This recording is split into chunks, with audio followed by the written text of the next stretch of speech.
Bueno, buenas noches. Se preguntarán por qué tienen un papelito en su mano, ¿no? Entonces, la primera cosa que les quiero pedir es que cada quien anote, vamos a dar un minutito, para que cada quien anote un pensamiento que tenga que ver con sus emociones, que no se atreverían a decir en público, ¿no? Simplemente así. Una idea que se les cruce por la cabeza en este momento, detonada de donde ustedes quieran, que no dirían en público, ¿no? Y tampoco dirían en este espacio. Y bueno, mientras vamos a platicar un poco sobre este montaje de Gilberto Guerrero. Es una adaptación hecha por Gilberto Guerrero, por Paula Izquierdo y por Hortos Soyuz, bajo la dirección de Gilberto Guerrero. De esta pieza que se llama Amores más laberinto, de Sor Juana. Una de las primeras indicaciones, ¿no?, que está aquí en el programa, que bueno, los programas de mano son también como una entrada a la obra, ¿no? Una de las cosas que me pareció fascinante es pues esta honestidad, ¿no?, de Gilberto tan directa. Si los clásicos no solamente le hablan a los especialistas, sino nos están hablando a todos y hay que aproximarnos a ellos. Y un poco bajo esa coherencia me interesaba esta vez hablar en el aula.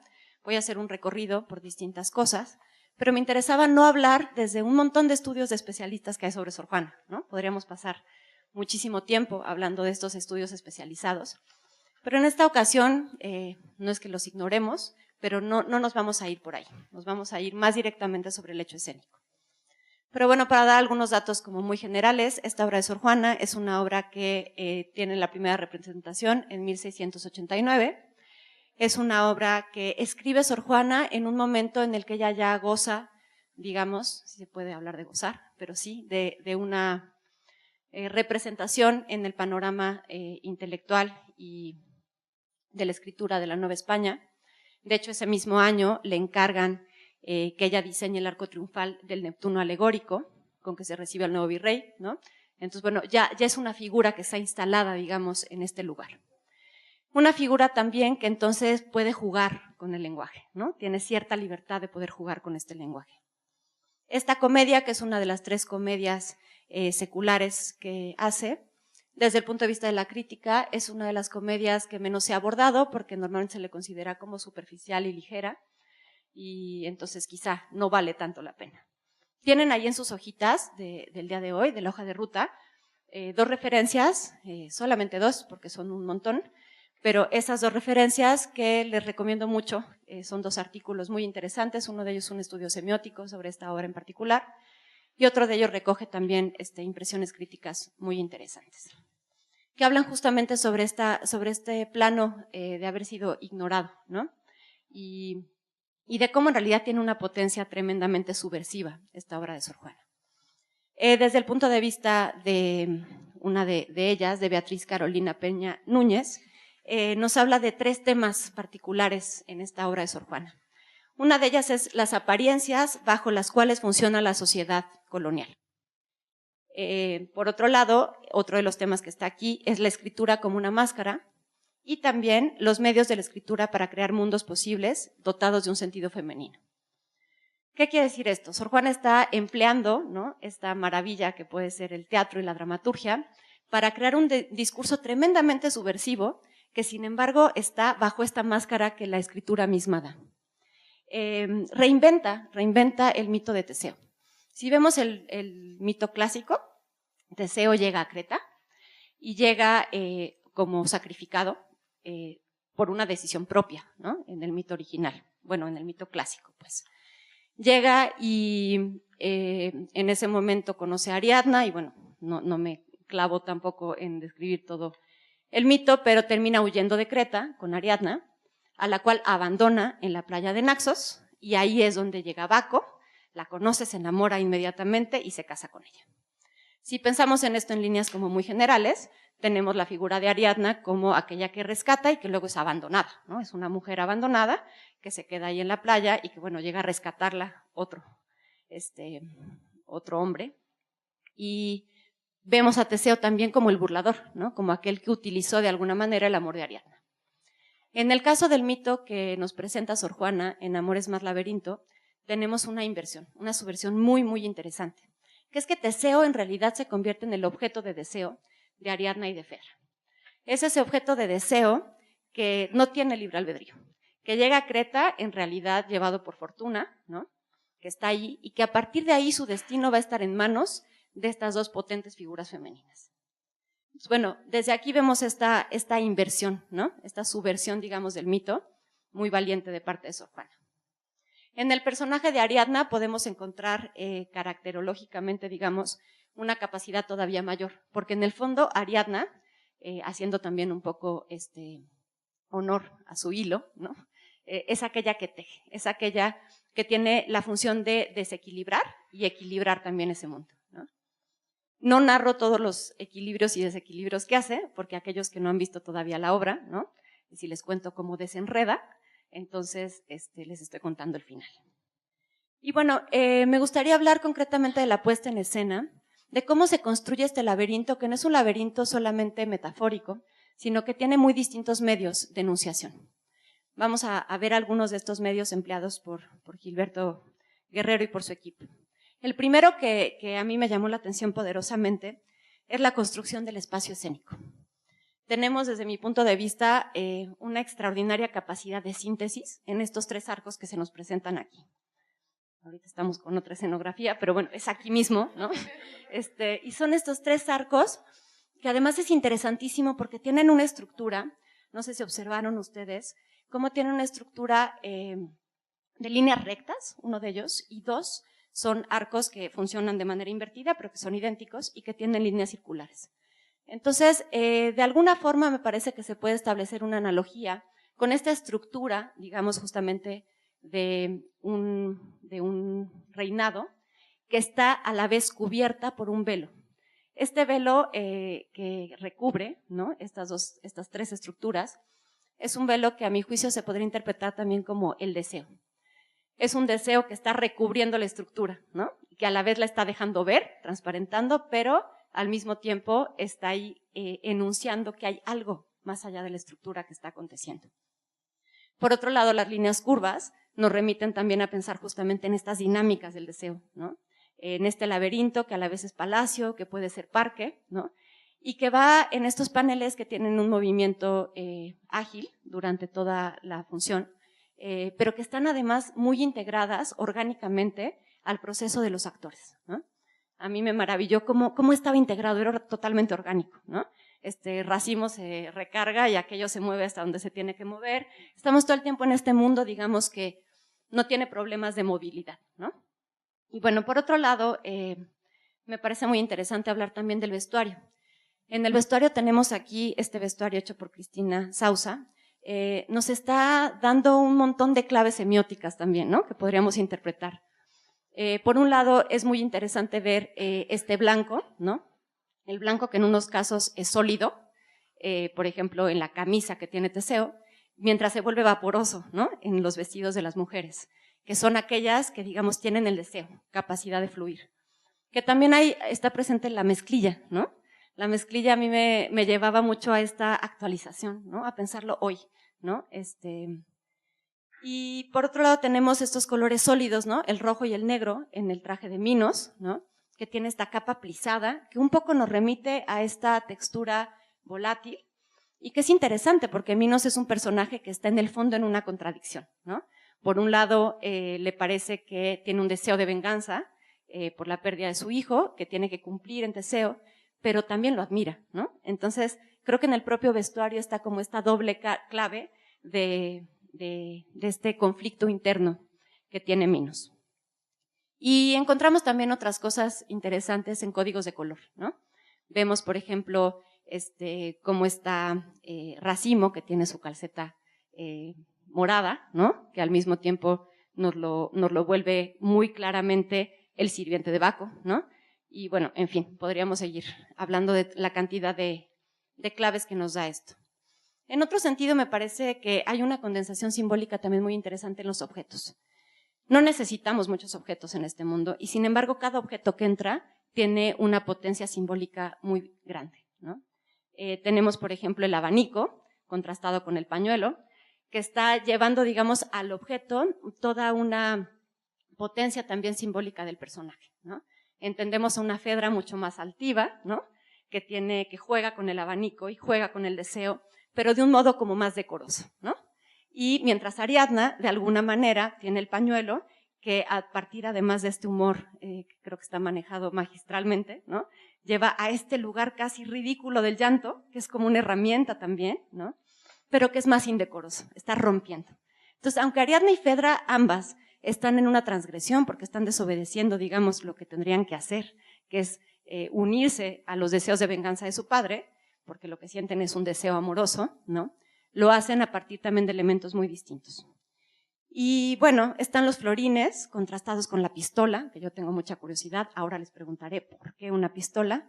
Yo vine con mi hija de 12 años y me decía, pero había pistolas, ¿no? Entonces, bueno, este juego anacrónico que también nos sitúa en este mito subvertido en más de un sentido. Y bueno, están, por ejemplo, las joyas, ¿no? Las joyas o la bota de racimo, pero en realidad, si ustedes recuerdan, son muy pocos objetos los que tenemos en escena. Y todos eso, con claves como muy potentes. En el sentido como de los medios intangibles, del discurso intangible, está la iluminación, que me parece un acierto que en este caso Arturo Nava hace tanto estos paneles, ¿no? Del escenario y el piso rojo, como la iluminación. El laberinto aquí se nos presenta, desde mi punto de vista, mucho a partir de esta iluminación y también del universo sonoro. En la iluminación es posible, bajo la convención teatral, esa maravilla que nos da el teatro, oscurecer un poquito y saber que es de noche, que aquello se puede convertir en un refugio de intimidad, el lugar para los secretos, el lugar para la traición, el lugar para cometer un crimen, ¿no? La intriga. El laberinto, digamos que Sor Juana nos hace, que es un laberinto que está situado bajo el deseo de venganza y el deseo del amor. Es un laberinto que aquí se presenta con este mundo intangible también de la luz. En el caso del universo sonoro, bueno, si vamos al texto de Sor Juana, veremos que la música es un personaje, aparece nombrado entre los personajes. Y efectivamente inicia con el coro, ¿no? Tenemos varias enunciaciones de la música que cubre funciones muy distintas. Me llamó la atención que muchas veces en el teatro utilizamos la música como un elemento de transición entre escena y escena. No sé si ustedes tuvieron la oportunidad de observar cómo aquí no sucede así, ¿no? Hay muy pocos momentos en que la música genera esta transición. Casi siempre es la iluminación la que va generando esto. En este caso está, bueno, por un lado el canto, por otro lado este potencial diegético de la música que es muy bello en el momento en el que Ariadna y Teseo se están siguiendo en el laberinto, ¿no? Que es de los momentos de silencio del verso y es la música la que nos está narrando este desplazamiento. Y bueno, por otro lado, en el universo sonoro pues no podemos dejar de mencionar la voz, ¿no?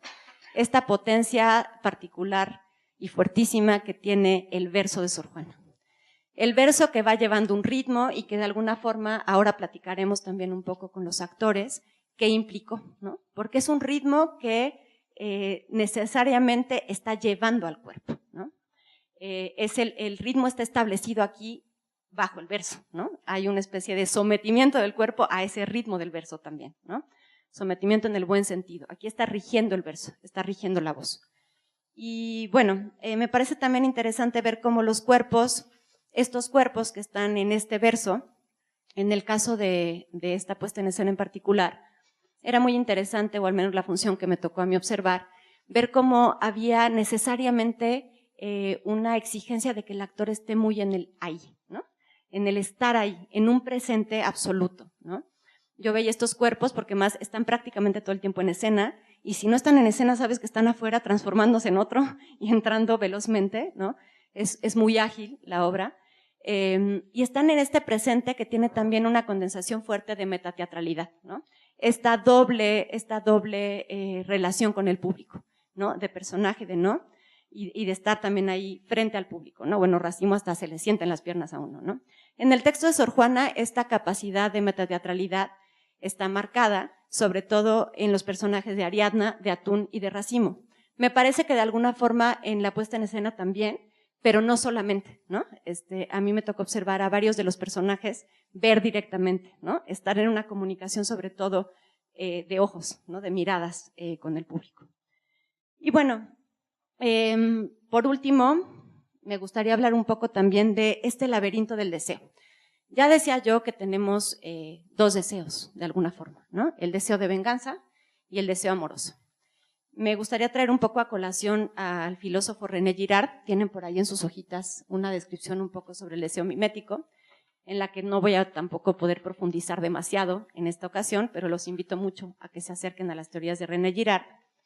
En su libro también de La violencia y lo sagrado, y en otro de los textos representativos de René Girard, que se llama El chivo expiatorio, nos habla como de toda otra ciencia de los mitos, justamente de esta subversión también de los mitos. En el caso de Amores más laberinto, ya expliqué un poco cómo subvierte Sor Juan estas figuras, pero me parece también interesante hablar en términos estructurales de este mito. Por un lado, tenemos que entender el laberinto como una imagen clave de la estética barroca, en donde tenemos, por un lado, la complicación que supone la arquitectura de un laberinto, pero también la artificialidad que genera potencias, ¿no? Es un espacio de potencias de artificio también, ¿no? El laberinto. Y bueno, en términos de la estructura dramática de este laberinto, tenemos 3 jornadas, ¿no? 3 jornadas muy claras. La primera jornada, haciendo un poco también alusión a los términos de Girard, es la primera en la que se establece el conflicto del deseo. Está por un lado el deseo de venganza de Minos y por otro lado el deseo de Fedra y de Ariadna, ¿no? Orquestada además de una manera muy potente por todas las otras figuras, ¿no? Estas otras figuras que además se saben cuerpos deseantes y se permiten mucho más que lo que los otros cuerpos se pueden permitir, porque no están regulados bajo esa misma forma. Entonces tenemos en las figuras de Cintia, en la figura de Laura, de Atún y de Racimo, este deseo que circula de una forma distinta, ¿no? Que permite otras cosas, ¿no? Y que a la vez potencia el deseo de las otras figuras, ¿no? De estas figuras que tienen algo que perder, ¿no? Si se entregan solamente al deseo. Y en la segunda jornada pasa lo que Girard llama como la multitud, que es esto que produce una indiferenciación. En el sarao tenemos esto, ¿no? Esto que deviene fiesta, carnaval, en donde hay máscara, en donde hay capa y en donde todos los planos se confunden.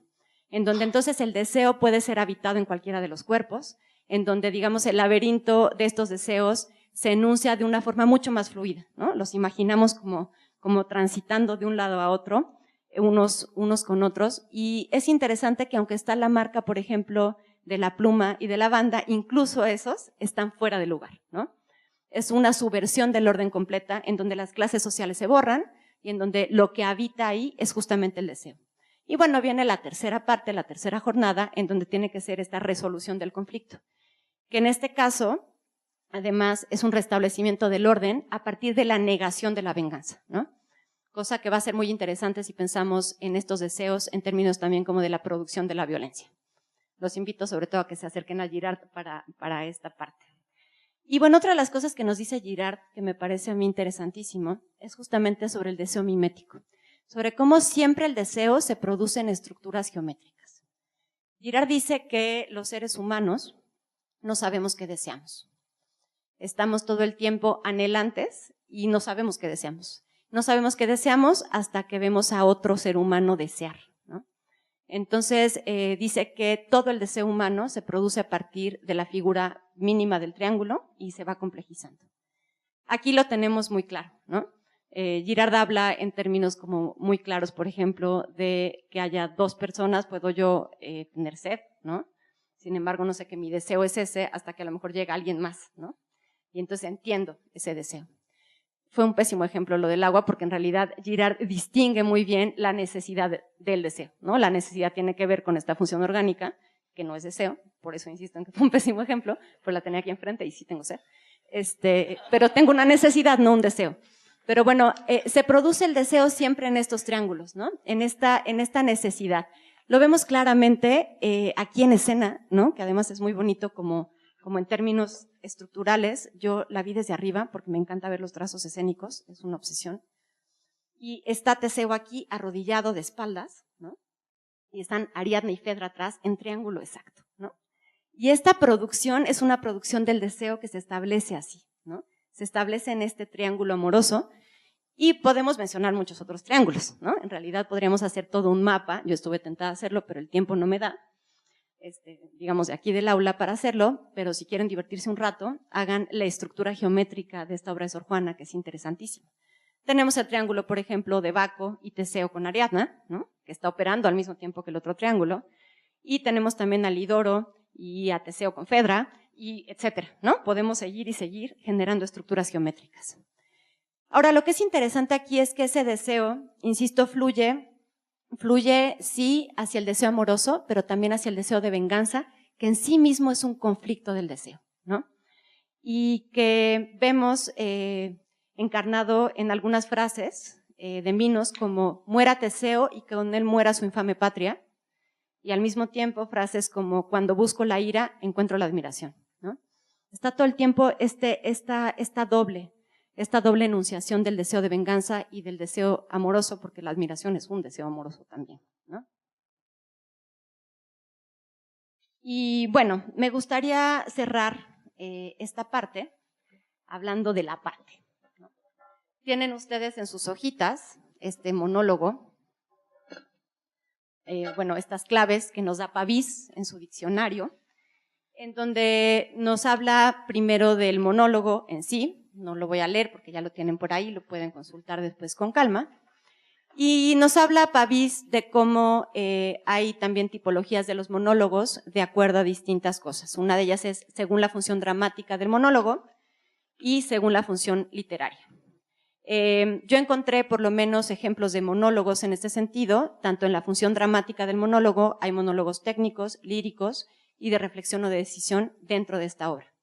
Los invito a que después lo lean y quizá lo reflexionen un poco ligándolo con la obra. Pero me interesa de manera particular, según la forma literaria, aparte. Porque me parece que este laberinto de Sor Juana está construido en gran medida por estos apartes, ¿no? Es un laberinto en donde el aparte que nos dice Pavís, es decir, en unas cuantas palabras bastan para indicar el estado de ánimo del personaje. Así. No sé si ustedes observaron la belleza del cierre de la primera y la segunda jornada, en donde justamente se enuncia este laberinto a partir de esos apartes. Cada uno de los personajes dice este aparte, ¿no? Yo vine con mi hija de 12 años y estaba ella muy sorprendida porque decía, pero y no se escuchan, ¿no? O sea, están ahí y no se escuchan. Y se siente la pared y se siente el laberinto y se enuncia ese laberinto a partir de la magia que tiene el teatro, ¿no? De esta posibilidad que nos da la convención, que al mismo tiempo es una potencia de subversión tremenda y que desde mi punto de vista es una de las potencias más grandes que este montaje de Amores más laberinto nos trae enfrente, ¿no? Nos pone enfrente esta capacidad de decir, claro, ¿no? El teatro puede subvertir y no siempre necesita develar esa subversión y no siempre necesita decirnos que es una herramienta subversiva, ¿no? Podemos hacerlo también a través del humor, a través de otros mecanismos. Podemos hablar del empoderamiento de estas figuras femeninas, de esta capacidad subversiva en la propia palabra, sin que necesitemos tampoco decirlo desde lugares a lo mejor más evidentes, ¿no? Esta máscara literaria, ¿no?, que nos ofrece Sor Juana y que nos ofrecen pues todos los actores con sus cuerpos. Entonces, y sus voces, ¿no?, sobre todo también. Bueno, ahora les voy a pedir que esos papelitos que estuvieron circulando, veo que llegaron algunos espectadores más, entonces les vamos a dar un minutito para que enuncien su frase. Y lo que vamos a hacer es hacer un laberinto pequeñito, veloz, pero creo que hay cosas que no se saben más que desde el cuerpo, ¿no? Estamos muy acostumbrados también a hablar, ¿no? A hablar, pero a sentir poco. Entonces, hoy los voy a invitar a que nos pasemos todos aquí al frente, en un minutito más. Cada quien va a tomar de ese cesto un papelito. Y vamos a tener exactamente un minuto, cuando yo diga que empieza, va a empezar. Y van a decir cada quien, en la voz que decida, ¿no?, esa frase que encuentren ahí escrita. No sabemos de quién es y tampoco nos importa, ¿no?, pero es el sentir de alguien. Entonces, me interesa que produzcamos un laberinto sonoro aquí, todos juntos con nuestros cuerpos. Entonces, si quieren, ¿ya están?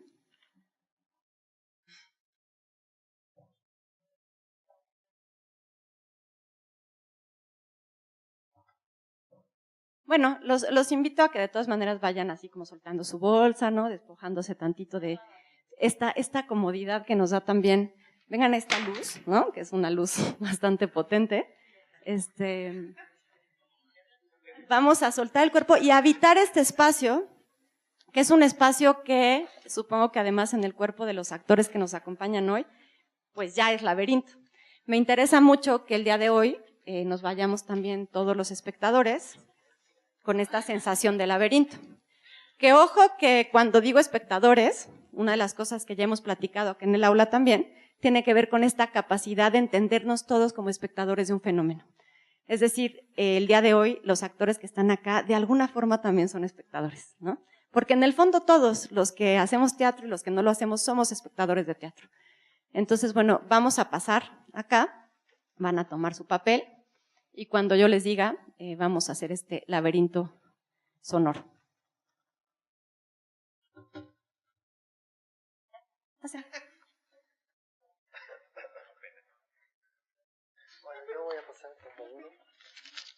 Y no se regresen, por favor, a sus sillas. Nos vamos a quedar en este espacio de acá, habitándolo respetuosamente, pero donde quieran colocarse.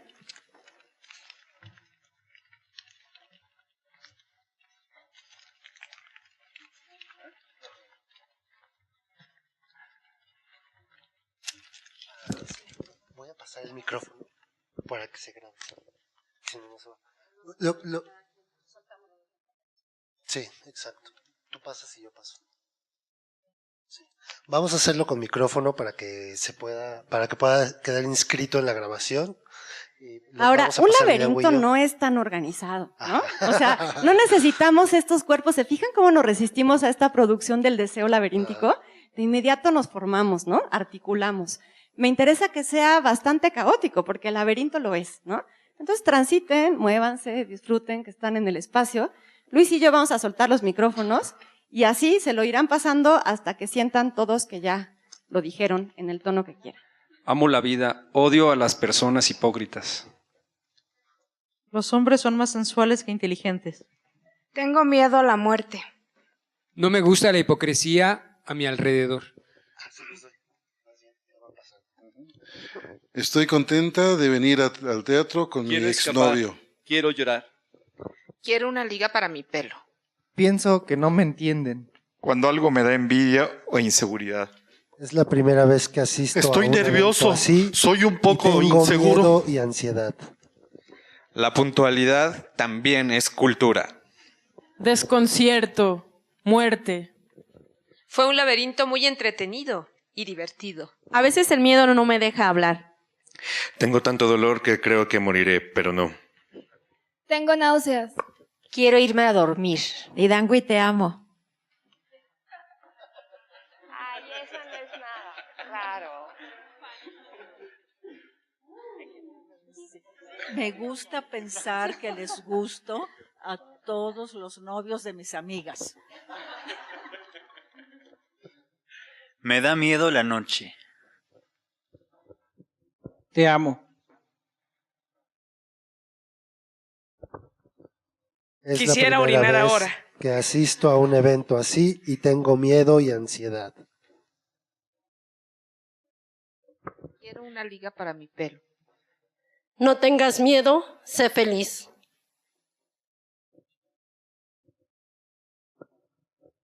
A veces el miedo no me deja hablar.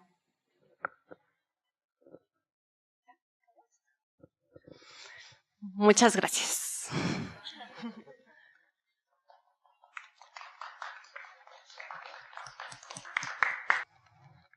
Bueno, pues primero agradecerles que estén acá compartiéndonos su laberinto también, ¿no?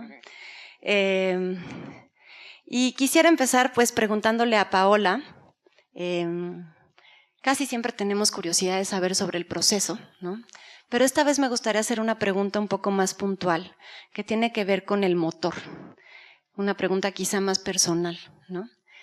¿Cuál o cuáles fueron los motores para embarcarte en este proyecto laberíntico, Paula? Pues hay de los personales y de los artísticos, ¿no? Gilberto y yo teníamos ya un tiempo trabajando en algunas puestas en escena La que habíamos hecho de teatro clásico, es muy chistoso porque como que coincidíamos. Él me dijo, ¿sabes cuál quiero montar? Los Locos de Valencia. Y yo, no, es mi obra favorita. Así, entonces, hazme audición. Y él, claro que no tengo que hacer audición. Bueno, en fin, que esa fue como la primera que hicimos, y desde que terminó esa habíamos estado con...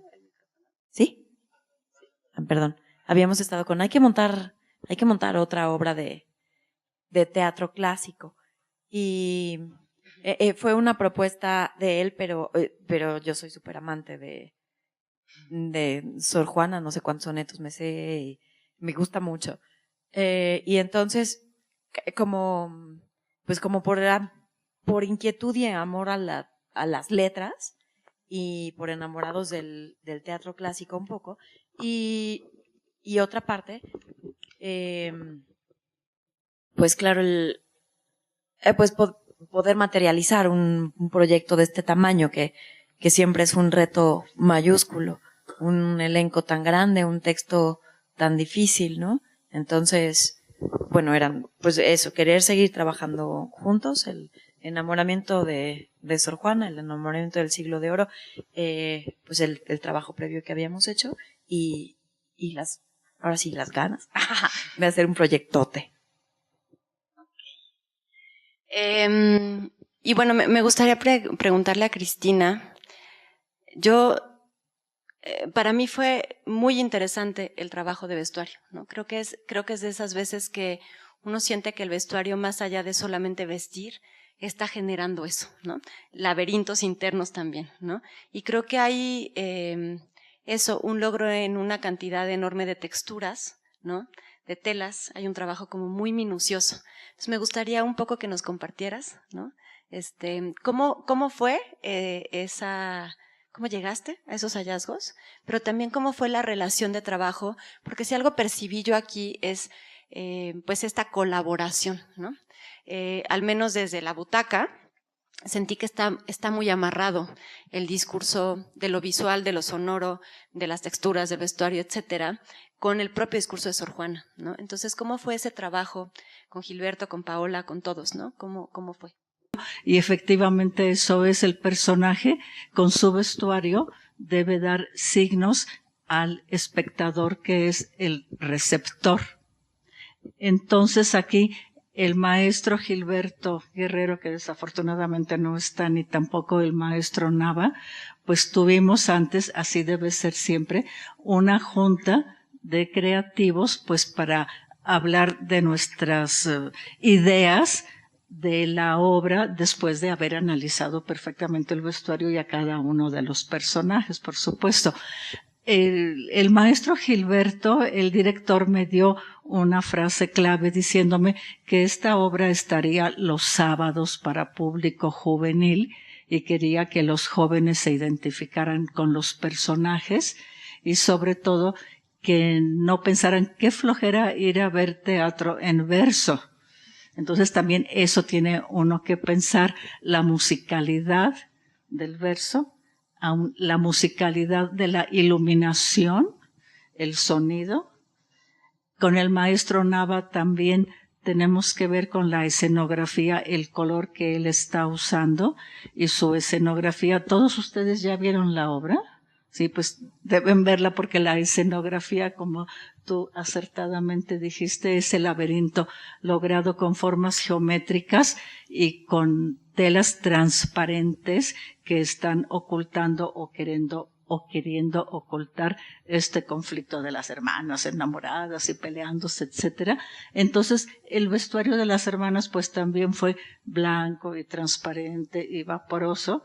Y sobre todo, para el diseñador de vestuario es muy importante resaltar la personalidad de la actriz o del actor, pero que la personalidad del actor o de la actriz no coma al personaje, sino que ellos estén reflejando al personaje, ¿sí?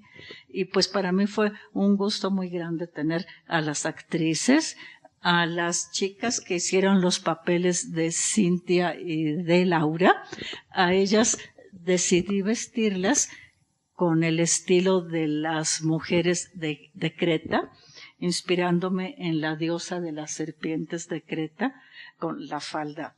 Ahí la falda tendría que haber sido de varios holanes y con los pechos desnudos, eso no podía ser. Pero pues las pusimos muy sexys en lo posible. Bueno, no en lo posible, sino ellas son chicas muy atractivas, igual que nuestras dos actrices. Y también ahí, en conjunto con el maestro Nava, pues vimos que el vestuario también debía tener líneas geométricas igual que su escenografía, y los vestidos de Cintia y de Laura son geométricos, las faldas con rayas y sus tocados, en fin. De los jóvenes se decidió con el maestro Gilberto que fueran vestidos con pantalones de mezclilla, pues para unificarlos a una época contemporánea en que se ve que todos andamos con mezclillos, ¿verdad? Sí. Aquí lo importante con ellos fue las camisas. Cada uno de ellos tuvo un diseño de camisa diferente, cada uno de los príncipes, y yo lo digo francamente, así los veo muy atractivos y muy bien. Pero en cuanto se ponen esas camisas y actúan, ya Fernando es otro Fernando, Ginés es otro Ginés, y con Ginés fue algo muy especial por el papel que haces de Racimo, ¿verdad? Es muy importante para el diseñador de vestuario asistir a los ensayos para ver los movimientos y las intenciones del personaje, para que el vestuario vaya de acuerdo y sobre todo que sea funcional. Ginés, que tienes tantos movimientos, pues que te sintieras cómodo, ¿verdad? También, Paula, tú tienes algún cambio rápido con la capa que usas. Todo esto hay que estarlo vigilando mucho. Los colores, predominó el blanco, el rojo y el color de la mezclilla. Sí. Pues no sé qué más decir. Muchas gracias. Muchas gracias. Y bueno, hablando justo de esta relación, ¿no? De todo lo que está ahí con los cuerpos, me interesa mucho, aquí nos acompañan 4 de los actores, ¿no? Tenemos a Fedra, a Ariadna, a Baco y a Racimo y Tevandro. En el caso de Ginés, además, me gustaría añadir un poquito en esta pregunta que voy a hacer, estas implicaciones, ¿no? Que tiene cambiar tan velozmente de personaje. Pero me gustaría empezar preguntándoles sobre el verso, ¿no? Justamente sobre esta relación con la voz, con la implicación del verso, ¿no? Con la implicación del cuidado para enunciar la palabra, ¿no? Lo que implica también de un trabajo incluso de memoria, que quizá es un trabajo de memoria muy distinto, ¿no?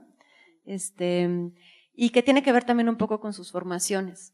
Entonces, bueno, un poco de manera breve, porque tenemos que pasar también ya pronto a las preguntas del público, de manera breve, un poco, ¿cuáles fueron los retos? ¿Cómo fue esta relación, este encuentro, digamos, con el verso?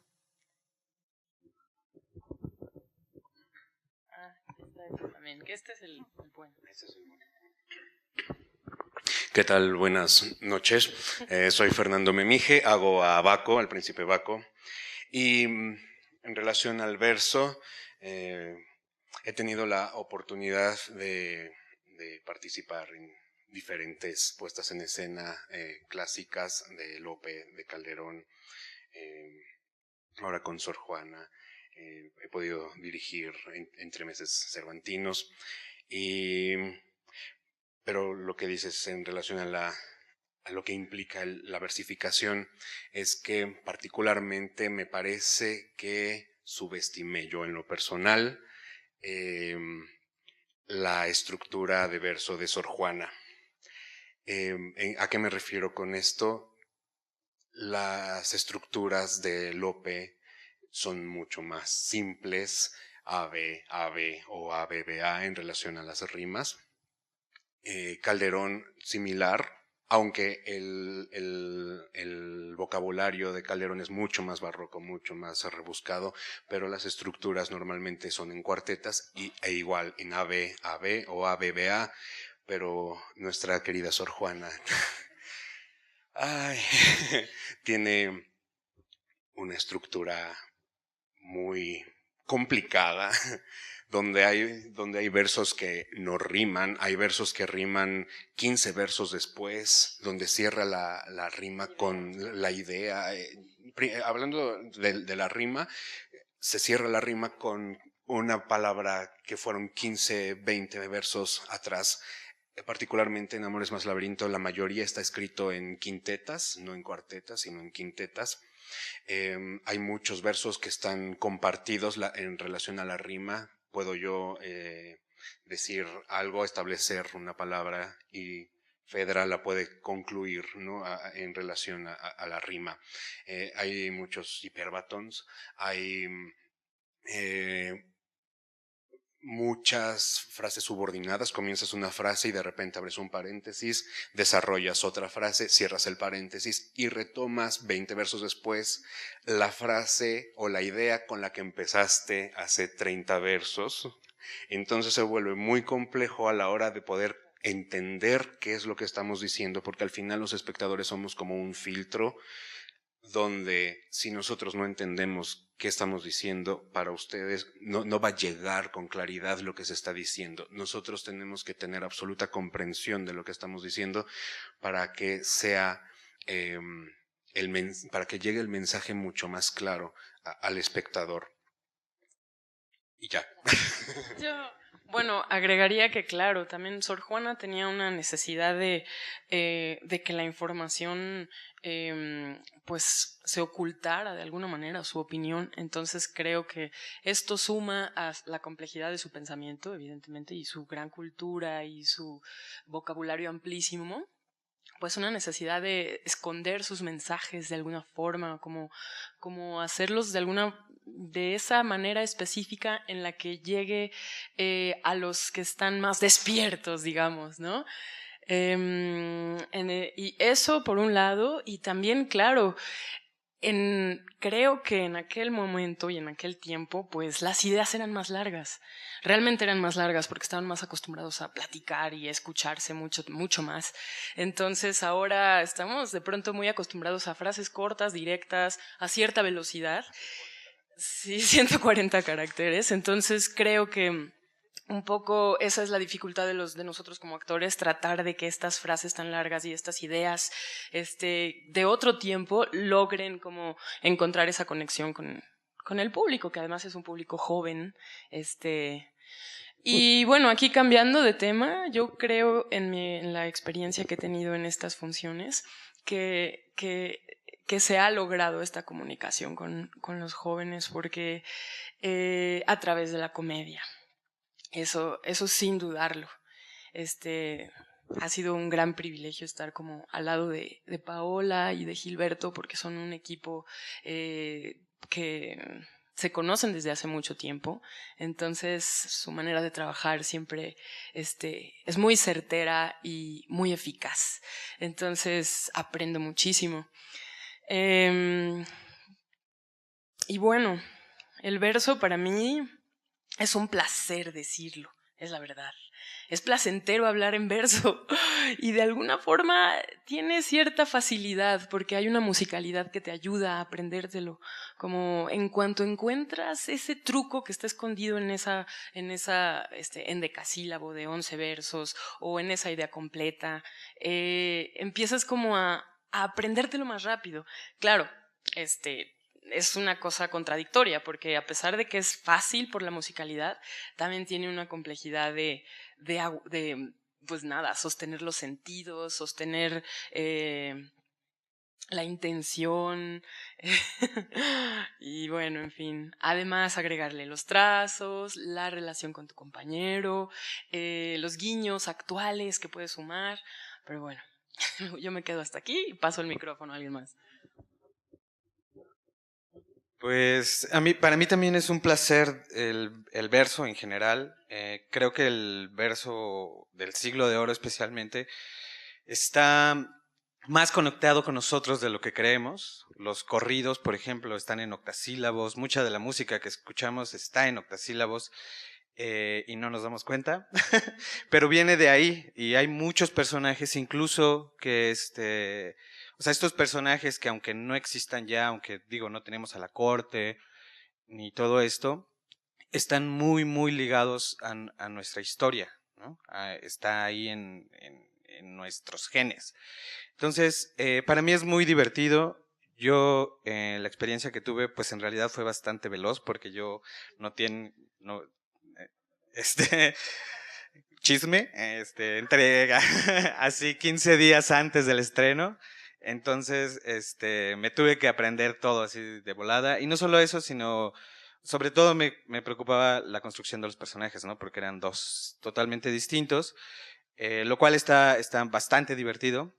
Yo me divierto mucho, aunque me estreso en los cambios de vestuario, pero me divierto mucho. Desde que leí el texto, lo primero que pensé por las palabras, por de quién era el criado, dije, este personaje está borracho. Toda la obra se la pasa borracho, y entonces, pues, a partir de ahí me puse a investigar esa corporalidad, ¿no? Que creo que no es lo más fácil del mundo. Sí me costó bastante trabajito. Todavía lo sigo investigando en realidad. Todavía en las funciones me gusta investigarlo, y en realidad toda la semana me la paso repitiendo los textos, porque sí creo que por lo menos sí tengo esa escuela, ¿no? Margarita Sanz decía eso, que sobre todo cuando hace Siglo de Oro, todos los días dice los textos, porque son textos tan complejos en este sentido de que son como es un laberinto. Tienes que construir las imágenes y relacionarlas, y entonces de pronto uno se vuelve como un investigador, ¿no? Porque más bien es un investigador, un actor es un investigador, una actriz es un investigador, pero en estos textos sobre todo porque hay palabras que en realidad de pronto la gente no va a entender, ¿no? O no sé, o por lo menos yo no conocía, ¿no? Saorí, muchas palabras que en realidad ya no se usan, y que tengo que, de cierta manera, hacerle entender al público. Entonces, no sé si es con alguna acción o con la intención, pero creo que eso es lo complicado de este tipo de textos, pero también es bastante divertido. Y bueno, nada más quería decir algo más acerca de lo que decías hace ratito de los apartes, porque sí es cierto, o sea, esta convención es otra de esas convenciones que están ahí en nuestros genes, que ya existen como convención, que justamente en esta época no existía la cuarta pared, esta cuarta pared que trajo el realismo, no existía, estaba la relación con el público directa, frontal, y eso construía la propia relación que tenías con el público, y al público le podías contar secretos, y justamente era este tipo de secretos en la parte. Hay un texto a mí que en especial me gusta, que es justo el que cierra la segunda jornada, que es incluso una parte compartido entre Fedra y Ariadna, ¿no? O sea, es el momento en que dicen, ¿cómo va? Pero sabrá mi congoja, pero sabrá mi delirio, sentir que en mis confusiones amor es más laberinto, ¿no? A mí me encanta ese, porque aparte es una parte que comparten, ¿no? Que al mismo tiempo están pensando. Entonces, y estoy muy feliz de estar en esta obra, porque aparte el título creo que es uno de los títulos más bellos de la historia del teatro del mundo. ¿Del verso todavía? ¿Cómo va a ser la última intervención? Porque ya es momento de que pasemos también a dialogar acá.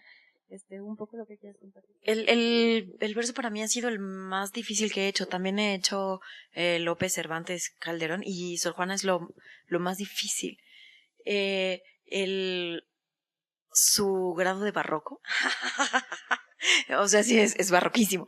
Es muy complejo en estructura, tanto como en versificación, como decía Memije. Hay y muchísima variedad. Hay romance, hay redondilla, hay soneto, o sea, hay un montón. Hay una que no sé cómo se llama, es una estructura de una escena que yo tengo que va 8, 8, 8, 11, 3 y luego se repite como 4 veces, así 8, 8, 8, 11, 3. Es como, ¿qué es eso?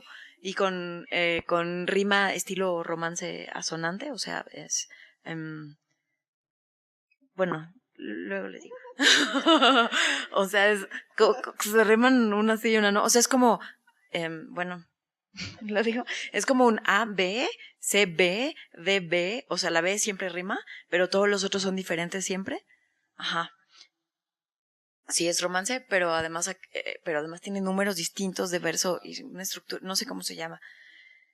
Pero sí, nos costó a todos muchísimo trabajo aprendérnoslo y fueron largas sesiones de comprenderlo también, y creo que algo que fue afortunado inteligente de Gilberto es volver las cosas a acción. A mí hay algunos versos que a lo mejor no entendía. Hay uno que, por ejemplo, dice Ginés, que la resolución en acción que le dieron me parece así genial, que es cuando le está diciendo a Baco, voy a ver al rey, y él le está diciendo que que lo acaba de descubrir en flagrancia de un delito, y le dice, y pues mi obligación es ir al rey y deciros, y después dice que no os he visto. Entonces parece como una contradicción del personaje. ¿Cómo tengo que ir al rey y le voy a decir que no te vi pero te acabo de ver? Y entonces ellos lo convirtieron en que él le da un soborno. Sí, el Baco a Tebandro. Y me parece una resolución brillante, me parece una gran comprensión de parte de quienes hicieron esa escena, junto con el director, pues que pues ahí está, que colabora evidentemente en el semillero de ideas. Me parece muy, muy brillante entenderlo así en acción, para que entonces sea claro también para los espectadores. Y entonces el verso no se queda solo en platicarlo entre nosotros, sino todo está convertido en movimiento escénico y en tensión dramática. O sea, no solo movimiento externo, sino interno también de los personajes, y me parece muy, muy bonito las complicidades que se hacen a partir de esto, de convertir las palabras en acción. Claro, sucede en todo, pero en todo las obras de teatro, idealmente. Pero es más difícil en verso porque tendemos a respetar mucho el verso, a creer que los clásicos hay que declamarlos con un montón de respeto, con mucha distancia, y aquí, bueno, hacemos un relajo, pero creo que es un relajo muy bien guiado y con unas resoluciones muy, muy divertidas, como los anacronismos, por ejemplo, que decías hace rato de la pistola. En general a Gilberto le gusta meter anacronismos en el Siglo de Oro, ya usaba unos lentes oscuros en otra obra. Aquí, pues claro, hay floretes que no son ni del Siglo de Oro siquiera, mucho menos de los griegos. Y la pistola viene a ser un elemento como de mayor poder que todo lo demás. Se supone que tenemos al personaje con todo un ejército afuera, pero que no podemos ver. Y entonces tenía que ser un arma de la que fuera imposible escaparse, porque hay otras 4 espadas en escena en ese momento. Entonces, si él llega con una espada, pues hace una batalla y se pelea, y a lo mejor entre los 4 le ganan, ¿no? Pero tenía que ser algo que dejara indefensos a todos. Y había un montón de otras personas, y que nos diera una idea de lo que viene afuera es más poderoso que lo que está aquí adentro. Pues bueno, si algo me quedó, al menos a mí, claro en la sensación, fue justamente todo lo que se divierten, ¿no? Yo salí de aquí, pues eso, profundamente divertida, y con una hija de 12 años que en ningún momento le costó trabajo el verso, y que salió gozando, ¿no? Gozando tremendamente. Entonces, bueno, en ese sentido, lamento mucho que no esté Gilberto, y él también, ¿no? Él tenía muchas ganas de estar acá. Me platicó que tenía, pues, un ensayo, y por cierto aprovecho, ¿no? Para disculparlo con los espectadores porque bueno, no podía estar. Y hemos podido hablar poco de ese trabajo de dirección, pero creo que se percibe, ¿no? Se percibe también en el propio montaje y en estos cuerpos gozando, ¿no? Para mí fue eso, fue ver cuerpos gozando el teatro. Y pues bueno, vamos a pasar ya el micrófono por allá, ¿no? Para seguir alimentando este diálogo.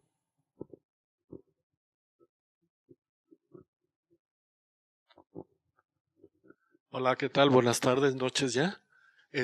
Ahorita que están hablando del verso, precisamente, ustedes como actores, ¿es fácil cabalgar el verso y cuál es la técnica en sí para cabalgar el verso o decir el verso del siglo de oro, sobre todo? Hola, bueno, en las escuelas enseñan contar las sílabas 1, 2, 3, 4, 5, 6, 7, 8 o hasta el 11, ya sea en octasílabos o en decasílabos, etcétera, etcétera, etcétera, si es rima A, B, C, etcétera. Pero creo que o sea, yo salí de la escuela con esas herramientas, pero ya en la experiencia profesional me he dado cuenta que es más efectivo, más que aprenderse 8 sílabas con rimas A, B, etcétera, es entender la frase completa. Como hablamos ahorita, así con frases completas, sin pausas, sin cosas raras, así hay que aprenderse, creo yo, desde mi experiencia, aprenderse las frases completas, no importa si la frase dura un verso, 2 versos, 5 versos, etcétera. Entonces, si, por ejemplo, una frase de 5 versos, hay que hacer una partitura de respiración para no cortar a media frase para poder respirar. Si ya sabes que viene una frase larga de 5 versos, entonces le echas pulmón y te arrancas y te alcanza el aire porque ya lo ensayaste. Te alcanza perfecto el aire para poder decir una frase larga y que el espectador reciba una idea completa, una frase completa y no renglones y renglones y renglones, porque nadie habla rengloneado en ningún momento. Entonces, si nosotros dijéramos el verso tal como está escrito todo el tiempo, estaríamos hablando así y se vuelve pues una cantaleta aburrida, ¿no? Entonces, a la hora de decir una frase completa, una expresión completa, ayuda dramáticamente a avanzar con la historia, avanzar con la anécdota, dejar claro la posición emocional de cada personaje, qué es lo que está pasando, si hay un diálogo, una réplica, o si es un soliloquio, es un pensamiento que está compartido hacia el espectador, como estaban diciendo hace rato con los apartes, pero me parece que esencialmente hay que entender la frase, la idea completa y con la respiración, diseñar la respiración para poder proyectar hacia el público una idea completa y el espectador pueda recibir el mensaje completo y claro, creo. Cuando yo estaba en la escuela, Jorge Ábalos nos daba, bueno, entre sus clases de tips, porque sus clases eran como de tips, de actor.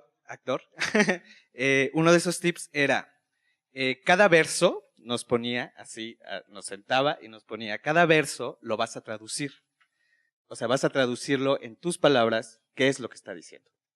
Entonces, por ejemplo, mi primer texto de, no sé, las infantas, señor, tienen dispuesta, ¿qué está diciendo ahí? Sus hijas, rey, van a ser. Eso es lo que dice en mis palabras, ¿no? Y así cada verso tenías que ir haciendo, porque si no, justo lo que pasa es que estás declamando, ¿no? Y no estás entendiendo a nivel de acción, porque aparte de que es bello, es acción, es teatro. Es ahí donde, por ejemplo, esto que decía Paola de la resolución que de lo que le pido de ese acto de corrupción, fue porque yo leía que fácilmente le decía, no te voy a acusar con el rey, pero tenía que encontrar alguna forma de cómo no iba a acusarlo. Entonces le propuse a Gilberto y le pido un varo.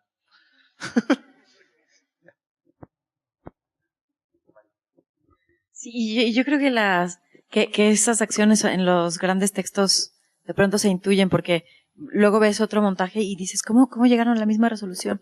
Y yo creo que en los grandes textos está así, dices, ¿por qué no entiendo esto? ¿Por qué no tiene lógica? Y encuentras una acción y sucede. Y creo que pasa en Shakespeare también. Y creo que pasa la primera escena y ya jugamos todos la misma convención. ¿Sabes qué? Como decía Ginés, el octosílabo nos es totalmente natural. por eso nuestras canciones populares están hechas en octosílabos y la musicalidad del verso da mucho placer. Entonces, creo que pasa la primera escena y jamás hemos tenido que luchar por la atención y porque alguien esté así preguntando qué pasa, qué significa, ha sido muy, muy generosa la respuesta y la acogida del público joven que se divierte mucho. Y la primera escena es de las más duras, porque es la que habla de la venganza. Entonces no es que los atrapemos enseguida con el humor. El ritmo del verso es hipnótico y es placentero, es muy bello escucharlo y sentirlo porque se resuena, ¿no? en los cuerpos. No sé qué más. Otra cosa nada más, creo que también el siglo de oro es, perdón, ahorita te lo paso, Memi. Es carne, ¿no? Creo que es ahí donde se tiene que entender también en esta cosa del respeto que luego se les tiene de nada más es palabra, no, es mucho el deseo, ¿no? El deseo de los personajes tiene que, si conectas con eso, con el público, en cuanto al deseo, en cuanto a la carne, en cuanto a estos personajes, o sea, lo primero que le dice esta mujer a Teseo cuando llega, ¿quién lo pudiera liberar, no? O sea, ya se lo está comiendo con la mirada. Entonces, es sexo, es puro sexo. Entonces, creo que hay... No, sí, ajá, claro, hay muchas pulsiones, ¿no? Pero la pulsión primordial sexual está ahí latente desde que estos personajes se ven, se enamoran y entonces se arman los triángulos, ¿no? Entonces creo que esa conexión tiene que quedar, creo que mientras eso quede claro en el público, va a empezar a fluir todo lo demás en cuanto al lenguaje. Gracias. Complementando con lo que decía Paola en relación a la primera escena, que es una escena dura porque es donde se plantea la venganza, el conflicto, donde Ariadna y Fedra conocen a Teseo. Sí es una escena donde carece casi por completo de comedia, pero los personajes que llevan la escena es el rey Minos y Teseo, y son tiradas en romance, son romances. Normalmente el romance está escrito al principio de la obra para que el espectador se acostumbre a la musicalidad. Terminando esa escena, cuando avanza la historia, ya comienza otro tipo de estructuras y de interacciones y ya surge la comedia, pero el espectador ya está acostumbrado en el oído a la musicalidad del verso. Y eso me parece que es un gran acierto de los dramaturgos del siglo de oro, en que encontraron una estructura para poder, exactamente, para que el público vaya comprendiendo un poco la historia, de qué va a ir, hacia dónde va la historia, y en una estructura que el oído se vaya acostumbrando a la musicalidad. Y ya después se vuelve ya bastante natural para el espectador, ya el resto de la versificación. Bueno, también al principio cantamos, entonces eso hace que sea como una nueva forma como de entrar a la obra escuchando este canto. Pero, pues, bueno, no sé, yo estoy de acuerdo con mis compañeros. Realmente es fácil. Una vez que entras al universo del verso, te sorprendes y comienzas a maravillarte de los sentidos que empiezas a descubrir en los enunciados y las formas antiguas que se usaban y que ahora ya no usamos, pero que siguen siendo fascinantes porque es el origen de nuestro lenguaje, al final de cuentas. Entonces, ese elemento de sorpresa y como de fascinación, creo que los que vienen a ver la obra logran experimentarlo a través de Sor Juana, que al final es magistral la obra. Son personajes redonditos, bien estructurados, son escenas, el conflicto en todas ellas es muy claro, lleva una línea muy específica, es muy fácil seguir lo que está pasando, ¿no? Gracias a lo que hemos dicho de los triángulos, de las pulsiones de muerte y de deseo vitales y de muerte. Entonces, realmente que a través de estas fuerzas básicas se logra adentrarse en un mundo mucho más mental e intelectual, de adjetivos y de riqueza en el lenguaje. Entonces, es como si utilizáramos el cuerpo y la sensualidad como vehículo para un lugar más profundo y mental, intelectual. Entonces, ese secreto creo que, bueno, Sor Juana lo tenía, y los grandes escritores en verso, ¿no? Lope de Vega sin duda y Pedro Calderón de la Barca, pero bueno, Sor Juana en sus comedias y en esta, además que está diciendo algo muy político, que es las mujeres en esta corte llevan las decisiones finales, ¿no? Se están arriesgando demasiado hasta el límite de lo imposible, pero son ellas las que están tomando las decisiones. Entonces lo tenía muy claro Sor Juana. Sí, de que sí deberíamos de tener en nuestro país más teatro en verso, porque yo veo, por ejemplo, a los jóvenes en la escuela de arte, en la Escuela Nacional de Arte Teatral de Limba, cuando tienen las lecciones de vocalización y precisamente en muchas ocasiones con versos de Sor Juana, veo cómo ellos van adquiriendo de alguna manera, casi por ósmosis podría decir, no sé, otro sentido del lenguaje. Los veo que empiezan a hablar con más sentido, con más profundidad, ya no se expresan tanto diciendo, oye buey, o mira buey. Bueno, sí, aprenden palabras nuevas. Y me gustó muchísimo, Sonia, lo que dijiste al inicio, que a ti te gusta hablar en verso.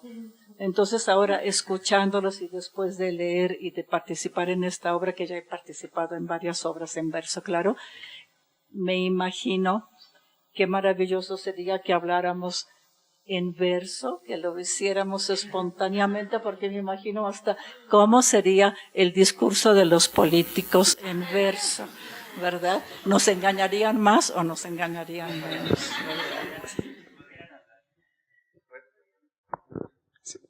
Antes de la intervención de Andrés, yo solamente quiero aportar un poco a lo que decía Bruno.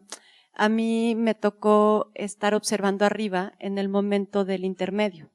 Me llamó poderosamente la atención, y no sé si se replica en otras funciones, que desde arriba, ¿no?, que es un mirador muy bueno, observé casi que me atrevería a decir a nivel generacional, como de inmediato todos los adultos sacaron su celular.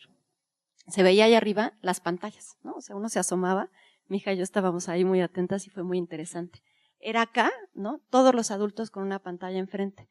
Y me llamó mucho la atención observar que los cuerpos de los jóvenes, y no digo de los niños, ¿no?, porque también había niños en esa función, pero jóvenes, no sé, de entre 18 y 25 años más o menos calculo yo, no sacaron sus aparatos. No sé si es una cosa que sucede siempre, pero me llamó poderosamente la atención, ¿no? Porque observé cómo había como una cosa de no quiero ruido, no necesito irme. Estoy en un intermedio, pero no necesito irme, estoy esperando todavía lo que sigue, ¿no? Un poco de acuerdo a lo que decía Bruno ahorita, ¿no? En cambio sí sentí al adulto casi que, ¿no?, ya así en absoluta cuestión mecánica, ¿no? ¡Pac! O sea, tengo un minuto, lo lleno, ¿no? Me llamó la atención, solamente como parte.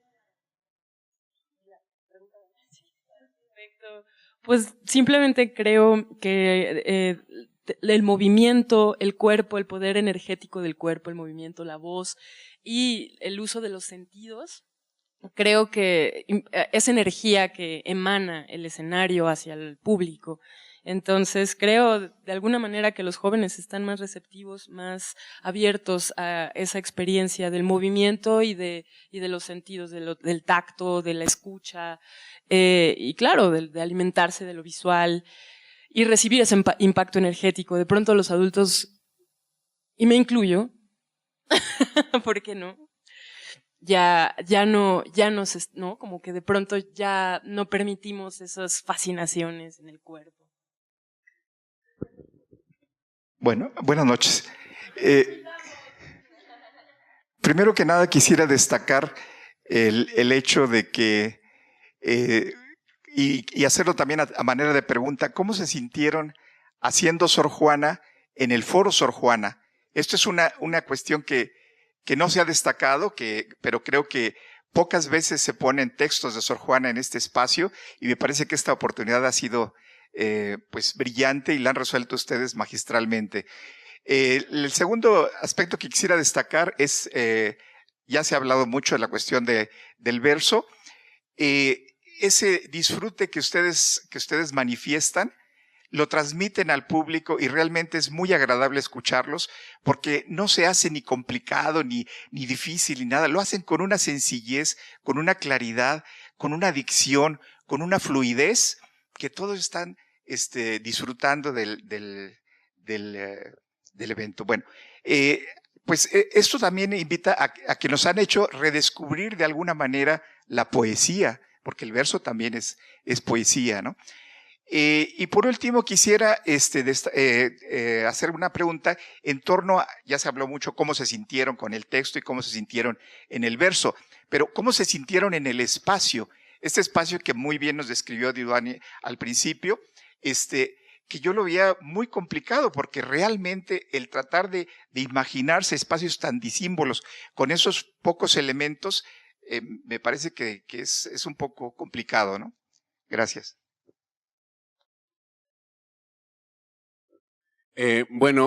Comenzamos los ensayos no en el foro, eso creo que muy pocas veces sucede. Normalmente ensayas en un salón, ya después llegas a montar aquí detalles finales. Muy al principio, Gilberto nos enseñó la maqueta de cómo iba a hacer el diseño del maestro Nava, el juego de los 3 arcos, que uno se movía para acá, otro para allá y otro por abajo y no sé qué. Qué bonito, pero a la hora yo decía, ¿y aquí estoy debajo de qué arco? Sí había momentos en los que personalmente yo me perdía, o nos ponían cintas en el piso a manera de croquis, de este arco es de aquí a acá y se mueve para acá y para allá, y luego había muchas rayas y me volví a perder. Entonces volví a preguntar, y aquí el arco es, y me dice Gilberto, fluye, olvídate del arco. Cuando llegue el arco, te preocupas por el arco. Pues fue muy sabio de su parte, porque efectivamente, cuando llegan los arcos, pues ya ahí está concreto y materializado, y ya es muy fácil mover el arco, ya sé que aquí está porque lo estoy viendo, ya no me lo estoy imaginando. Y sí fue un proceso muy corto, de una semana, de que llegaron los arcos a que estrenamos fue una semana, pero luego me parece que todos los compañeros, incluyéndome, nos sumergimos en los arcos y los incluimos a nuestro trabajo de 2 meses. Lo que decías al principio, se vuelve muy orgánico el asunto del espacio en relación a relación de los actores, porque los usamos, más allá de moverlos o no moverlos, nos recargamos, nos cubrimos, nos escondemos, vemos a través de la tela transparente que ya se había mencionado, y nada, se vuelve parte de un gran juguete.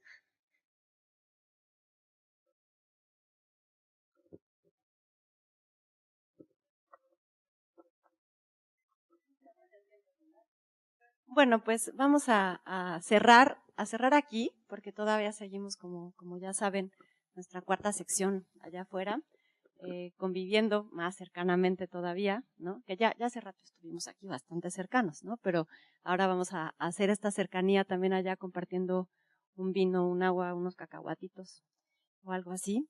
Y pues nada más agradecerles, venir a compartir, agradecerles también a todos los espectadores que nos acompañan hoy a compartir aparte laberinto lingüístico, que como bien mencionaba también Andrés, es interesante. Yo iba a cerrar diciendo que pues sí, ¿no? Es la casa de Sor Juana, ¿no? Y efectivamente ya me ganó mi cierre, ¿no? Ya me lo ganó. Pero sí, yo creo que sobre todo recuperar esta potencia reflexiva, esta complejidad del lenguaje, esta potencia de la convención del teatro, como energías capaces de subvertir, ¿no? Para mí, sobre todo, me llevo a esa conclusión, y el poder del humor, ¿no? El poder de ese humor subversivo también, ¿no? Que a veces pensamos que el humor solo es burla o que el humor es ligero, y creo que el humor tiene una capacidad subversiva muy fuerte, y bueno, ahorita estamos, ¿no?, frente a acontecimientos que requieren también de ese espíritu de subversión creativa y humorística. Y bueno, ¿quiere cerrar? No era mi intención, simplemente que no me quisiera quedar con el último comentario que dije de esta cuestión de que de pronto cuando empezamos a crecer y somos más grandes, adultos, qué sé yo, ya no nos damos chance, ¿no?, como de interactuar o como permitir estas experiencias sensoriales mucho más cercanas a uno. Entonces, bueno, ligando con lo que decías de que el teatro es subversivo y el arte es subversivo, pues eso, nada más, como decir, no dejemos que eso, ¿no?, que nos apague como las preocupaciones, las prisas, la vida, y nos dejemos como permear por el arte, por el teatro, en su capacidad subvertiva de nuestro cotidiano, ¿no? Bueno, yo nada más me quedo diciendo que Sor Juana creo que es una gran geómetra del deseo, ¿no? Y pues que hay que internarnos en sus geometrías. Y pues los esperamos la próxima sesión, que va a ser el miércoles 16 de mayo. Ahora tenemos unos descansitos, ¿no? Unas semanas de descanso del aula del espectador, pero un descanso para reflexionar, para venir a ver algo en Fuente Ovejuna y para poder encontrarnos dentro de unas semanas. La sesión va a estar coordinada por Rosa María Gómez. Y pues bueno, agradecerles muchísimo su presencia. Buenas noches.